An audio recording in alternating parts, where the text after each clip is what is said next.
Hey, what's up, guys? Thanks for tuning in. Today I'm gonna talk about my Tiburon a little bit. So back in 2008, I bought my Tiburon. You know, I was super excited to get this car because for the first time I saw in the dealership parked displayed in the dealership.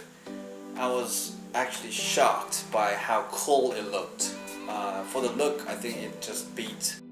At the time, I really wanted to buy a Honda Civic Si because how great you hear about on Honda, and Honda VTEC is the best in the world. I had to go in and test drive one of those. I think it was producing about 100, little less than 200 horsepower. It was almost 200 horsepower. And then I went to the Hyundai dealership and test drove the Tiburon to see how the car performs in comparison. So the Tiburon actually performed really well, like surprisingly well. Actually, it had way better torque from the get-go. When the engine's idling around like 700 RPM and you step on the gas a little bit, the car there's an instant amount of torque that pushes the car forward. But the Honda Civic Si, you gotta kind of like rev it up all the way up, like passing like 5,000 RPM to feel okay. There's a good surge of power coming up, and when the VTEC kicks in, then you get all this power. But when you're going around the city only and there's a lot of stop and go, I feel like the Tiburon was one to go with because the V6 had just so much power, even from the idling state. So it was way more convenient, way more comfortable car to drive around the city. So finally, I decided to buy a Tiburon, and I didn't floor the car at all. Like I was really babying it until like the mileage hit 10K, because I really wanted the engine to properly broken in. So when the mileage hit 10K, I invited one of my friends. So I told him this is the moment of truth. I'm just gonna floor the car and see how fast it goes. I stepped the gas pedal all the way down, second gear, first gear, second gear. Alright, so 2,000 RPM, alright, there's a power. 3,000 RPM, okay, so I was expecting a little bit more power, but that's okay, because I was expecting more power to come after 3,000 RPM. 4,000 RPM, okay, so finally there's a good amount of torque, like I can feel it's building up, like it started to push the car, it just started it, so I was like, alright, when it reaches 5,000 RPM or 6,000 RPM, that's gonna be like way more power. That was my expectation. But then after 5,000 RPM, the torque just disappeared all of a sudden. Like I felt like a rock. So I was like, what the hell is going on? I was very disappointed. We were both like shocked to the core. Like, what the hell is wrong with the car? After 6,000 RPM, well, actually the torque started to die dramatically after 5,000 RPM. But when it reaches 6,000 RPM, basically the torque just disappears. So revving higher than 6,000 RPM didn't make any sense. There's absolutely no power whatsoever. So I was going through the forums. I know a ton of people in Korea do a lot of mods to Tiburon. So I went to like naver.com, started to search all kind of stuff. And I finally came to the conclusion, this particular car engine, which is Delta V6, is not designed for sports cars. Like the engine is basically used for other vehicles like Sonata, Santa Fe, and those vehicles need a lot of torque for low range RPM, like from like 1,000 to 3,000. But anything above that just is meaningless. There are two problems with the Delta V6. It's not the engine itself is stupid, but how they design the intake manifold and the exhaust. Is the intake manifold, if you look at the platinum or what is it called, like surge tank size, is really small. It can't hold enough air to provide the good amount of air to the engine when the RPM is high. And if you look at the length of the runners, it's extremely long. And the reason why Hyundai did that, I think, is because the engine is configured to be good, like torquey for the low range RPMs, like because the engine is going to be used for like sedan or family cars, SUVs, that type of vehicles. And also if you look at the exhaust, the headers, there's of course the engine is V6, so there's going to be like exhaust coming out from the bank 1, and there's another exhaust coming out from the bank 2. They get merged into 2 pipes, and those 2 pipes get merged into 1 pipe. But if you look at how these 2 pipes get merged into 1 pipe, basically the merging point is like a T-shape. The exhaust coming out from the bank 1 is just going to flow without any resistance, but the exhaust coming out from the bank 2 is going to hit the wall really hard, right? So some of the exhaust is going to flow backwards towards the bank 1, and some of the exhaust will go to the tailpipe direction. So the exhaust is split into the 2 directions. So exhaust that is flowing back to the bank 1 is going to create some conflicts with the exhaust coming out from the bank 1, right? So there's going to be a high exhaust pressure buildup right there at that point, which creates a lot of back pressure. These 2 pipes, how it gets merged into 1. If you look at the angle, it's really bad design. So that's going to decrease the performance a lot. So 2 things I've done to the engine. So first thing I did is to replace the header, because that's going to improve the torque a lot. It did not solve the problem of torque dying after 6,000 RPM, but overall the power band actually shifted a little bit towards the higher RPM than the stock configuration, stock settings. I felt like the car was pushing a little bit harder. I replaced the stock air filter with the K&N air filter. Didn't make any difference. I mean, the sound was a little bit louder, which gives you a sportier feeling, but actually performance-wise, there's no difference at all.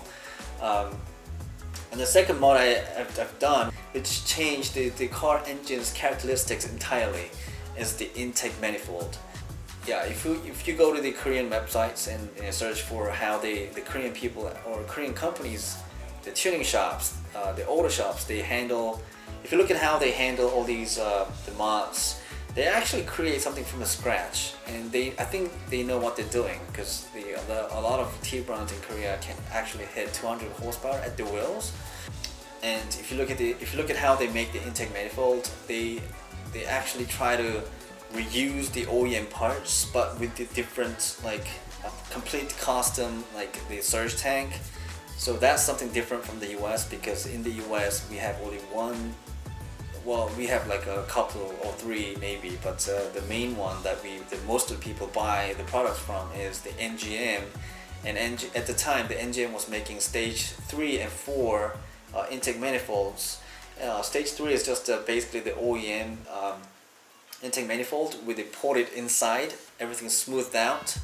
The stage 4 is the complete custom one with the bigger size the surge tank. So that actually improves the horsepower dramatically. Like after 5,000 RPM, there's no torque dying, but it actually the horsepower actually decreases after 6,200 RPM. But it does not fall like a rock. It just keeps the horsepower going. But as you know, the horsepower is just derived from the torque times the RPM, right? So in order to improve, so actually you can feel the torque is actually dying, but because the rev is building up, the car is being pushed. So there's no power getting increased after 5,000 RPM, but sort of that push that you feel is maintained throughout the RPM range, if that makes any sense. So from 5,000 RPM up to 6,200 RPMs is just the push feels the same. The Honda Civic Si, like when the VTEC kicks in, you can feel like there's another like instant boost of the power coming up. So you don't get that feeling with Tiburon even with this stage 4 intake manifold installed. Even with this intake manifold installed, you're not gonna break like 200 horsepower, because you have to like adjust the fuels and the ignition timings and all that crap in order to like optimize this new settings. But not a lot of like auto shops out there can do ECU mappings. Like in Korea, there are tons of auto shops that can do this because the Hyundai is from Korea, of course. So you know there are tons of auto shops that can do that. But here in the U.S., not a lot of auto shops do Hyundai. To be honest, like you know when you ask for it, they say, "Oh, we don't do Hyundai." That's what you get. So from my understanding, what most of the people do is they buy a little handheld the device from the NGM, and you connect that device to the OBD port. It's gonna reprogram the ECU. So basically, you know that method is a little bit not really well optimized because you don't know like how your engine is doing with the new hardwares installed. You know, you're not installing the corresponding software that is optimized for those new hardware configurations, right? So, but there's no other choice. The NGM is the only one that sells that kind of stuff. So that was a little bit of downside of having a Hyundai in the US. But you know, it was really fun to drive. The Tiburon is still a fun car. It got a decent amount of torque actually. It's not like super powerful. I wish the car could have had like at least 200 horsepower out of the factory, so that would be really like good to drive around. But you know, 172 horsepower brake horsepower, you know, which means the power at the flywheel, it's not a lot. So, and if you actually measure the horsepower at the wheel, is about like 140. But most of the Tiburons in Korea, they break 200 horsepower easily. So I know there are a lot of good tuning parts out there in Korea, but here in the US, it's a shame we can't get any of those. So, and then two things I really hated about this car. The first thing is the wheel and tires. The tires, well, is a wearing part, so you replace the new set of tires, problem solved. But the wheels is 7J50 offset or whatever. It's just awful because the wheels look really tucked inside the wheel arch. So the entire car looks a little bit like. So, but you know, rims is easier to replace. But you know, back in 2008, I was just a student with no money, right? So you know, I couldn't afford any of those cool wheels that I wanted to get. I really wanted to get like TE37 or at least like what is it, PFF1, the Enkai, the light wheel wheels. You know, I really wanted to get that one, but it was just out of my budget. So another thing I really hated about the car is how the bumper looks. If you look at the front bumper, it's actually slanted upward, and that makes the entire car looks a little bit dreadful. Originally the car, well, there was a benefit of that when you were coming down from the building, and you're about to hit the ground. You will never scrape the front bumper because it's slanted upward like this, right? So that's the only good thing about that, having that sort of it looks just awful. So I really wanted to buy the aftermarket front lip that's gonna make the front bumper flat. So I typed like Tiburon, like front lip or hammer down on Google, like here and there. I see a lot of images, but none of the front lip they sell actually clicked. Actually, there's one front lip that makes the bumper look flat, but that just did not look integrated with the car. It just looked the front lip was completely separated thing from the bumper. And the another option is to have like a custom bumper, like a Hana, the product from Hana. It actually looks really good, you know, but it didn't have the grill, the radiator grill, the hole that lets the air flow into the radiator. So that actually improved the aerodynamic from my understanding, but I was not really necessarily concerned about the like cooling effects because the bumper is blocking the air. But actually I was more concerned about how not having the holes or the grills just makes the car have a little bit longer overhang. The front bumper looks a little bit too long.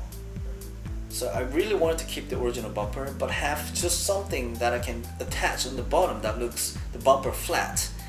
And I could not find a single front lip that does that. So one day I was just going through like what was it, the Instagram, and I found this guy having the black Tiburon, and his front lip looked incredibly good. His bumper actually looked flat on the bottom. So I was like, oh, this is it. Where did he get the front lip? And I was just scrolling, seeing all the comments on every single photos that he uploaded. Did not find a single comment that explains like what front lip he actually used. So I was like, oh shit. So I'm just gonna go to eBay and find a similar product. So I typed universal front lip, and I found one item that looked kind of similar to the one that guy had. So I was like, maybe this is it. And I was comparing the product to every single photo that he uploaded. I was like, alright, I'm just gonna buy this product and see for myself if it actually is gonna fit or whatever. You know, if it's not, then I'm just gonna waste. It's gonna be like $50 wasted. That's it. So yeah, I ordered this product. I got it today. I installed it, and this is how it looks like.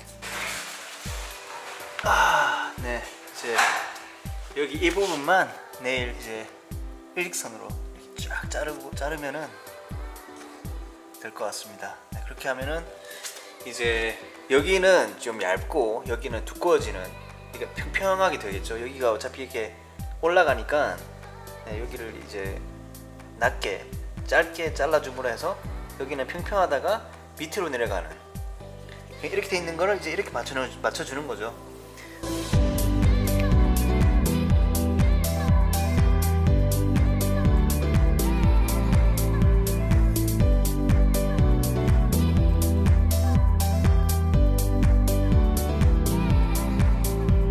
Thanks for watching. Yeah, I hope you guys enjoyed.